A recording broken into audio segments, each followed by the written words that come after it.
I love this place. Thank you all for coming out in the rain, the pouring rain. We're going to make this worth it for you. President Faust, Board of Overseers, faculty, friends, alumni, proud parents, members of the ad board, and graduates of the greatest university in the world.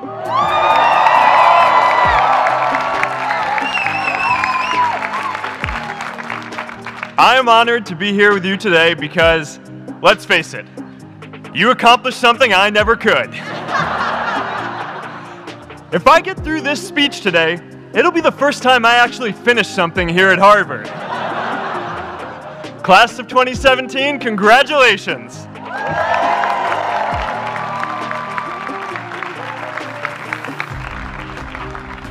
Now, I'm an unlikely speaker today, not just because I dropped out, but because we're technically in the same generation.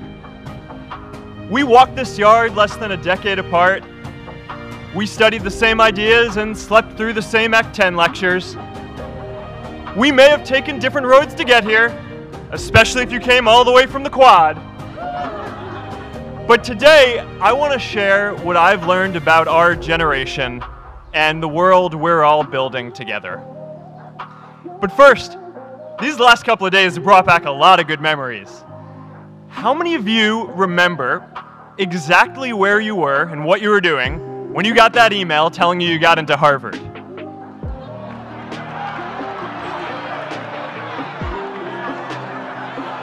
I was playing the video game Civilization, and I ran downstairs and got my dad, and for some reason, his first reaction was to video me opening the email.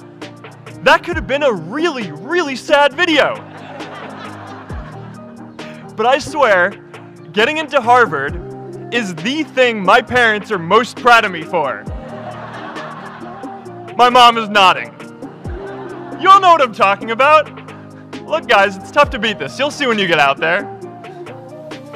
How many of you remember your first lecture here at Harvard? Mine was Computer Science 121 with the incredible Harry Lewis. Harry. I was running late for class, so I threw on a t-shirt, and I didn't realize until afterwards that I put it on inside out and backwards, and my tag was sticking out the front. I couldn't figure out why no one in class would talk to me. Except for this one guy, KX Jin. He just went with it. We started doing our problem sets together, and now he runs a big part of Facebook. And that, class of 2017, is why you should be nice to people.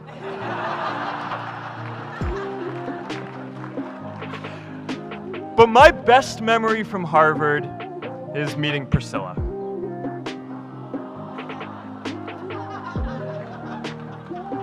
I had just launched this prank website, FaceMash,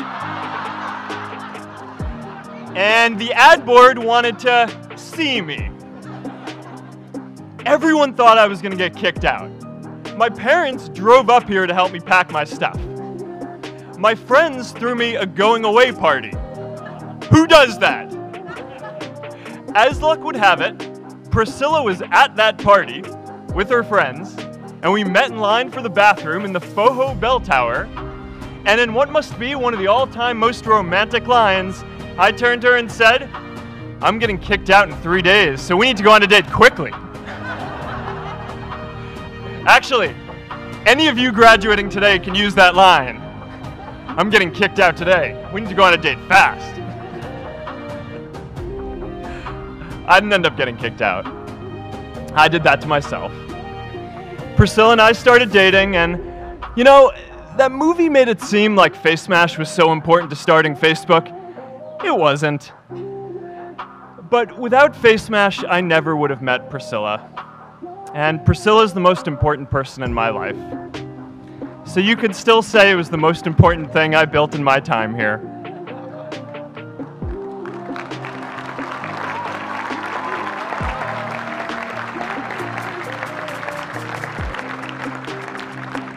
We have all started lifelong friendships here, and some of us even families.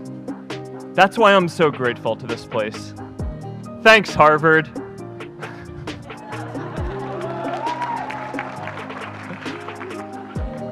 Today, I want to talk about purpose. But I'm not here to give you the standard commencement about finding your purpose. We're millennials. We try to do that instinctively. Instead, I'm here to tell you that finding your purpose isn't enough. The challenge for our generation is to create a world where everyone has a sense of purpose. One of my favorite stories is when JFK went to go visit the NASA Space Center, and he saw a janitor holding a broom, and he asked him what he was doing, and the janitor replied, "Mr. President, I'm helping put a man on the moon." Purpose is that feeling that you are a part of something bigger than yourself, that you are needed, and that you have something better ahead to work for. Purpose is what creates true happiness. And you are graduating at a time when this is especially important. When our parents graduated, that sense of purpose reliably came from your job, your church, your community. But today, technology and automation are eliminating many jobs. Membership in a lot of communities has been declining, and a lot of people are feeling disconnected and depressed and are trying to fill a void in their lives. As I've traveled around, I've sat with children in juvenile detention and opioid addicts who've told me that maybe their lives would have turned out differently if they just had something to do, an after-school program or somewhere to go. I've met factory workers who know their old jobs aren't coming back and are just trying to find their path ahead. For our society to keep moving forward, we have a generational challenge to not only create new jobs, but create a renewed sense of purpose. I remember that night I launched Facebook from that little dorm in Kirkland House. I went to Noakes with my friend KX, and I remember telling him clearly that I was excited to help connect the Harvard community, but one day someone would connect the whole world. The thing is, it never even occurred to me that that someone might be us. We were just college kids. We didn't know anything about that. There were all these great big technology companies with all these resources, and I just assumed one of them would do it. But this idea was so clear to us that all people want to connect. So we just kept working on it, day after day after day. And I know that a lot of you are going to have your own stories just like this. A change in the world that seems so clear that you are sure someone else is going to do it. But they're not. You will. But it's not enough to have that purpose yourself. You also have to create a sense of purpose for others. And I found that out the hard way. You see, my hope was never to build a company. I wanted to have an impact. And as all these people started joining us, I just assumed that that's what they wanted to do too. So I never took the time to explain what it was that I hoped we'd build. A couple years in, some big companies wanted to buy us. I didn't want to sell. I wanted to see if we could connect more people. And we were building the first version of Newsfeed at the time, and I thought, if we could just launch this, it could change how we all learn about the world. Nearly everyone else wanted to sell. Without a sense of higher purpose, this was their startup dream come true, and it tore our company apart. After one particularly tense argument, one of my close advisors told me if I didn't agree to sell the company right now, I would regret that decision for the rest of my life. Relationships were so frayed that within a year or so, every single person on our management team was gone. That was my hardest time leading Facebook. I believed in what we were doing, but I felt alone. And worse, it was my fault. I wondered if I was just wrong, an imposter, a 22-year-old kid who had no idea how things actually worked. Now, years later, I understand that is how things work when there's no sense of higher purpose. So it's up to all of us to create it so we can all keep moving forward together. And today, I want to talk about 3 ways that we can create a world where everyone has a sense of purpose. By taking on big, meaningful projects together. By redefining equality so everyone has the freedom to pursue their purpose. And by building community all across the world. So first, let's take on big, meaningful projects. Our generation is going to have to deal with tens of millions of jobs replaced by automation like self-driving cars and trucks. But we have the potential to do so much more than that. Every generation has its defining works. More than 300,000 people worked to put that man on the moon, including that janitor. Millions of volunteers immunized children around the world against polio, and millions of more people built the Hoover Dam and other great projects. And now it's our generation's turn to do great things. Now I know, maybe you're thinking, I don't know how to build a dam. I don't know how to get 1 million people involved in anything. Well, let me tell you a secret. No one does when they begin. Ideas don't come out fully formed. They only become clear as you work on them. You just have to get started.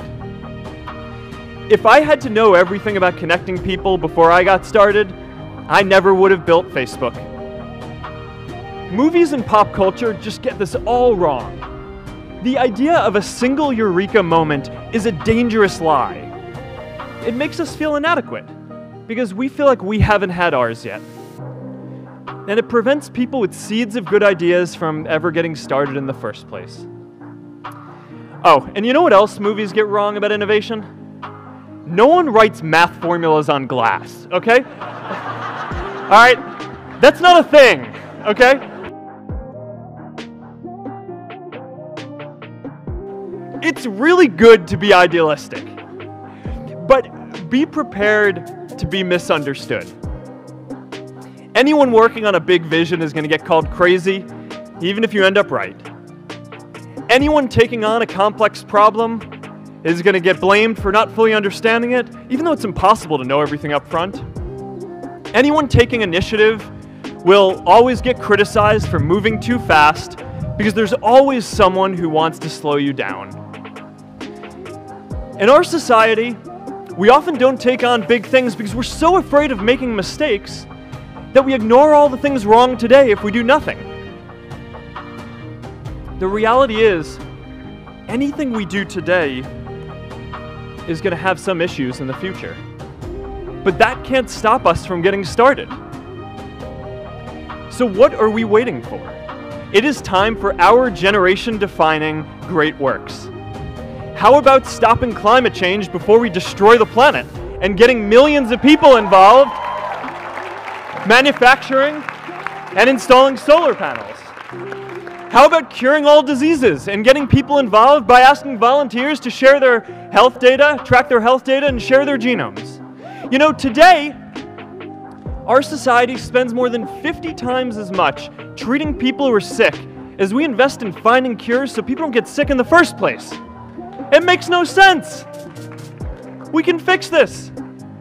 How about modernizing democracy so everyone can vote online? And how about personalizing education so everyone can learn? These achievements are all within our reach.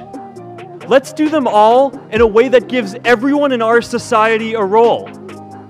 Let's do big things, not just to create progress, but to create purpose.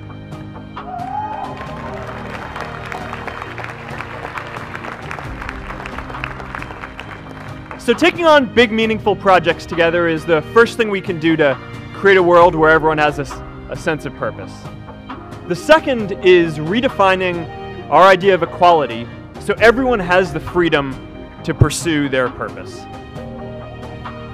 Now, many of our parents had stable jobs throughout their careers, but in our generation, we're all a little entrepreneurial, whether we're starting our own projects or finding our role in another one. And, you know, that's great, because our culture of entrepreneurship is how we create so much progress. An entrepreneurial culture thrives when it is easy to try lots of new ideas. Facebook wasn't the first thing I built. I also build chat systems and games, study tools and music players, and I'm not alone. J.K. Rowling got rejected 12 times before she finally wrote and published Harry Potter. Even Beyoncé had to make hundreds of songs to get Halo. The greatest successes come from having the freedom to fail. Now, today, we have a level of wealth inequality that hurts everyone. When you don't have the freedom to take your idea and turn it into a historic enterprise, we all lose. And right now, today, our society is way over-indexed on rewarding people when they're successful, and we don't do nearly enough to make sure that everyone can take lots of different shots. Now, let's face it, there is something wrong with our system when I can leave here and make billions of dollars in 10 years, while millions of students can't even afford to pay off their loans, let alone start a business.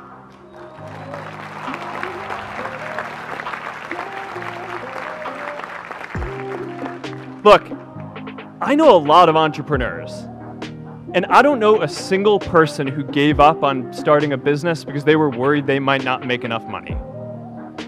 But I know too many people who haven't had the chance to pursue their dreams because they didn't have a cushion to fall back on if they failed.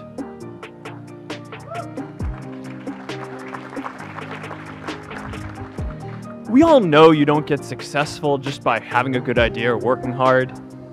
You get successful by being lucky too. If I had to support my family growing up instead of having the time to learn how to code, if I didn't know that I was going to be fine if Facebook didn't work out, then I wouldn't be standing up here today. And if we're honest, we all know how much luck we've had to get to this point in our lives. Every generation expands its definition of equality. Previous generations fought for the vote and civil rights. They had the New Deal and Great Society.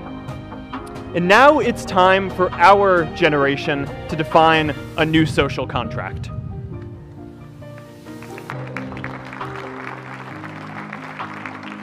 We should have a society that measures progress not just by economic metrics like GDP, but by how many of us have a role we find meaningful. We should explore ideas like universal basic income to make sure that everyone has a cushion to try new ideas.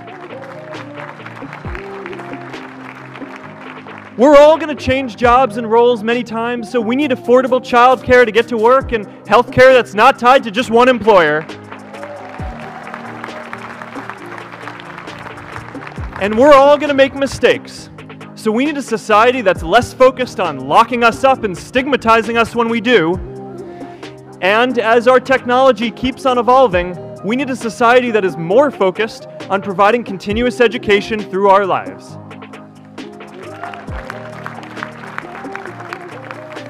And yes, giving everyone the freedom to pursue purpose isn't going to be free. People like me should pay for it. And a lot of you are going to do really well, and you should too.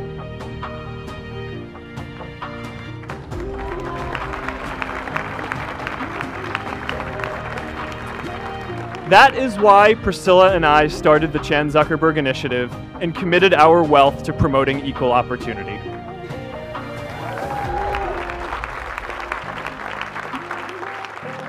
These are the values of our whole generation. It was never a question of if we were going to do this. The only question was when. Millennials are already one of the most charitable generations in history. In just 1 year, more than 3 in 4 US millennials donated to charity, and more than 7 in 10 raised money for another one. But it's not just about giving money. You can also give time. And I promise you, if you just take an hour or two a week, that's all it takes to give someone a hand and help them reach their potential. Now, maybe you're thinking, that's a lot of time. I'm not sure if I have that much time. I used to think that. You know, when Priscilla graduated from Harvard, she became a teacher. And before she'd do education work with me, she told me that I needed to get my own experience teaching a class. At first I complained. You know, I'm kind of busy. I'm running this company. But she insisted. So I taught an after-school program at the local Boys and Girls Club on entrepreneurship. I taught those kids lessons on product development and marketing, and they taught me what it was like growing up feeling targeted for your race, and what it's like having a family member in prison. I shared stories of my time in school, and they shared their hope that one day they would get to go to college too. For 5 years, I've had dinner with those students every month. One of them even threw Priscilla and me our first baby shower. And next year, they're going to college. Every one of them, first generation in their families. We can all make time to give someone a hand.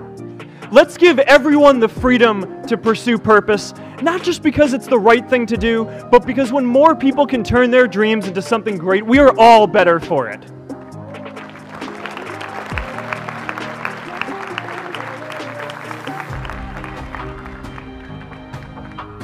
Purpose doesn't only come from work. The third way we can create a sense of purpose for everyone is by building community. And in our generation, when we say purpose for everyone, we mean everyone in the world. Now, quick show of hands. How many of you here are from another country? All right, now keep your hands up. How many of you are friends with one of these folks? Now we're talking. See, we have grown up connected. In a recent survey of millennials around the world, asking what most defines our identity, the most popular answer wasn't nationality, ethnicity, or religion. It was citizen of the world. That's a big deal. Every generation expands the circle of people we consider one of us. And in our generation, that now includes the whole world. We understand that the great arc of human history bends towards people coming together in ever greater numbers, from tribes to cities to nations, to achieve things that we could not on our own. We get that our greatest opportunities are now global. We can be the generation that ends poverty, that ends disease. And we get that our greatest challenges need global responses too. No country can fight climate change alone or prevent pandemics. Progress now requires coming together, not just as cities or nations, but also as a global community. But we live in an unstable time. There are people left behind by globalization across the whole world. And it's tough to care about people in other places when we don't first feel good about our lives here at home. There's pressure to turn inwards. This is the struggle of our time. The forces of freedom, openness, and global community against the forces of authoritarianism, isolationism, and nationalism. Forces for the flow of knowledge, trade, and immigration against those who would slow them down. This is not a battle of nations. It is a battle of ideas. There are people in every country for more global connection, and there are good people against it. And this isn't going to be decided at the UN either.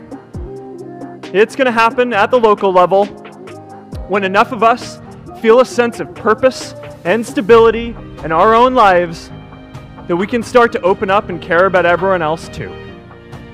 And the best way to do that is to start building local communities right now.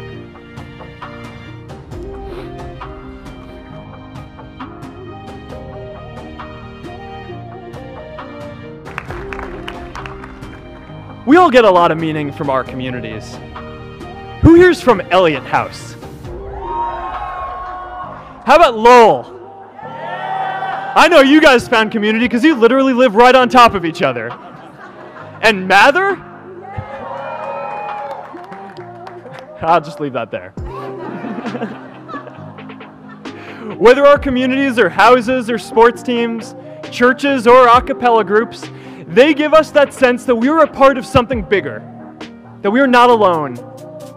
They give us the strength to expand our horizons. And that's why it's so striking that over the past few decades, membership in all kinds of communities has declined by as much as 1/4. That's a lot of people who now need to find a sense of purpose somewhere else. But I know that we can rebuild these communities and start new ones because many of you already are. I met Agnes Agoye, who's graduating today. Agnes, where are you?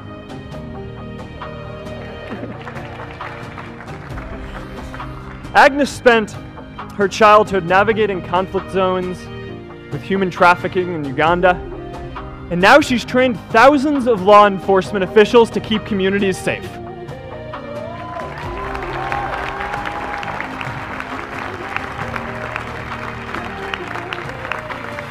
I met Kayla Oakley and Neha Jain. We're graduating today too. Stand up, guys.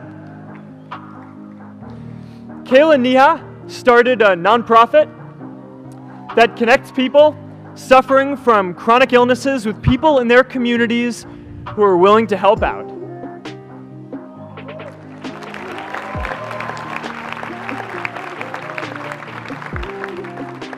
And I met David Razu Aznar, who's graduating from the Kennedy School today. David, stand up.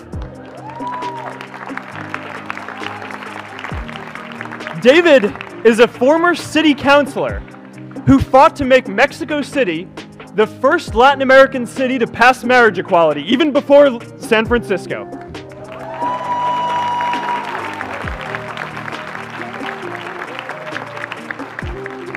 And this is my story too.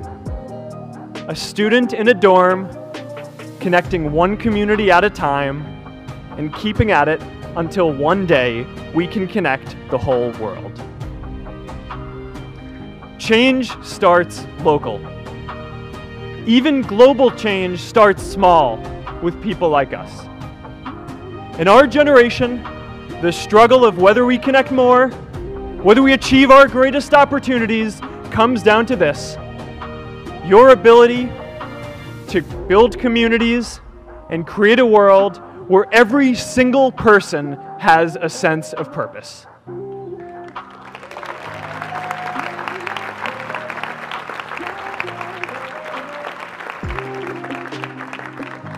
Class of 2017, you are graduating into a world that needs purpose, and it's up to you to create it. Now, maybe you're asking yourself, can I really do this? Well, remember when I told you about that class I taught at the Boys and Girls Club? One day after class, I was talking to my students about going to college, and one of my top students raised his hand and said that he wasn't sure he could go to college because he's undocumented. He wasn't sure if they'd take him. Last year, I took him out to breakfast for his birthday, and I wanted to get him a gift, so I asked him what he wanted, and he just started talking about struggles that he saw other students in his class facing, and finally said, "You know, I'd really just like a book on social justice." I was blown away. Here is a young guy who has every reason to be cynical.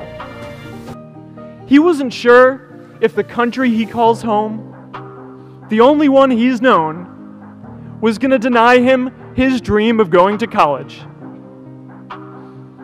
But he wasn't feeling sorry for himself. He wasn't even thinking of himself. He has a greater sense of purpose, and he's going to bring people along with him.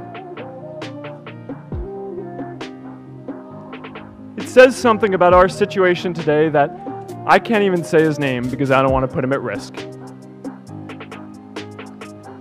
But if a high school senior who doesn't know what the future holds for him can do his part to move the world forward, then we owe it to the world to do our part too.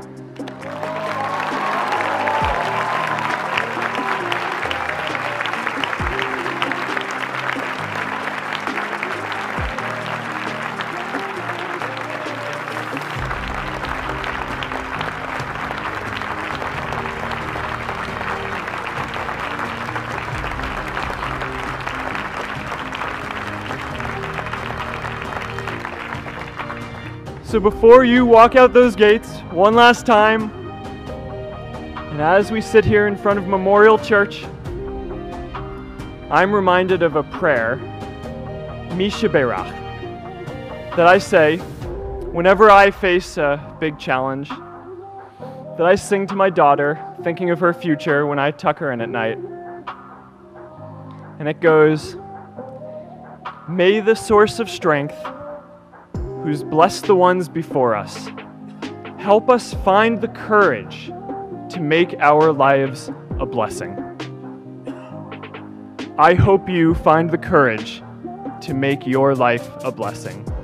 Congratulations, class of 2017. Good luck out there.